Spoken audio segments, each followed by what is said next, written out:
2018 Kenworth T680. It was fabricated, custom ordered by the company for a team operation. From the motor and the transmission, which are both pack cars, and the way they're dialed in to the interior, we had say so in the interior as far as bunks and cabinets and lack of APU and added features. The boss really custom makes them to the teams. And of course we had it custom painted in a flame red, closest color that Kenworth offered to a fire engine red. And then of course we went into the graphics. We had that idea before the truck was built. Right. And my wife and I designed the whole truck and sent off to Thunder Graphics, who did an awesome job. So really, and that's what we wanted. We wanted to be in people's faces with it. I didn't want them to have to second guess what was there. And of course it's all reflective, so again it's in your face. When we pass traffic at nighttime, we get a lot of oohs and ahs. You know, I was 16 years in the fire service. I started in the wildland service on the West Coast and progressed back here to the Midwest, and I did 10 years in the urban side. And in 2003 we lost Steve Fierro at a Carthage fire. It was they're just a few miles north of us. And the following year we lost Tim Hardy, which Tim was he was the best man at my daughter's wedding, and he's from Neosho, a neighboring department, immediately neighboring. And then in 2008 we lost my guy Tyler Casey, out weather spotting just south of us here, about 5 miles. And that kind of ended it for me. I was tired of losing guys. I'd been in it long enough. I figured it was time to get out while I could. And so I was in between firefighting and truck driving, and I got back into truck driving. CEI asked me to come back and drive for them, and I told them I was done with driving. I was done with the politics of driving. I was done with the bureaucratic garbage, and I don't know, it came back to me. And Scott and CEI are just an incredible company who care about their employees. So I've been through 3 brand new trucks in my first year and a half, and then Scott came to us and asked us about our choice in our next truck. So I threw this idea at him, and he said, let's do it.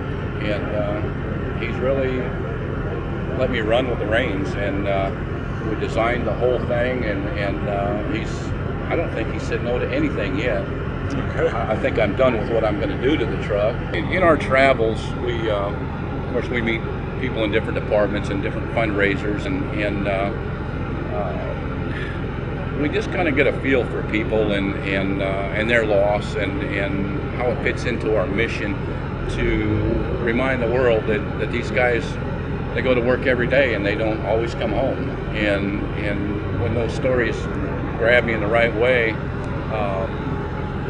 we talk with the family, we get approval, and we add them to the truck. But it's just each case is a unique situation, and some of them I know, some of them I don't know. But yes, Corey Barr, we lost him in Sun Prairie, Wisconsin back in June of this year. Unfortunately, it was his own business that was destroyed in the fire, and he was the only one. He saved 161 people in that fire, and he was the only one lost. Wow. And we run through Sun Prairie going to Green Bay quite often, and I thought, you know, if they see this truck, I want them to see their guy on this truck. And so we added Corey, and then Robert Augustin. We added him at the same time, and then Robert, we lost Robert in November, no it wasn't, it was in September 7th of 2001, just 4 days before 9/11 in Cicero, Illinois. And I don't remember how I came across his daughter on Facebook, but I watched her post, and I watched them, and I could tell the girl was hurt all these years later, and just her honor for her dad has not ended. And I got a hold of her, and I asked the family if we could do that, and it took a while. It took about a month, and they finally concluded that would probably be right for them and for him. So we added Robert. William Brenza. William was from Grove, Oklahoma, Cowskin Fire Department, right outside of Grove, Oklahoma. We were at Tyler Casey's funeral service, his 10th anniversary, We actually got the truck done in time to do some photo shoots at his gravesite on the 10th anniversary.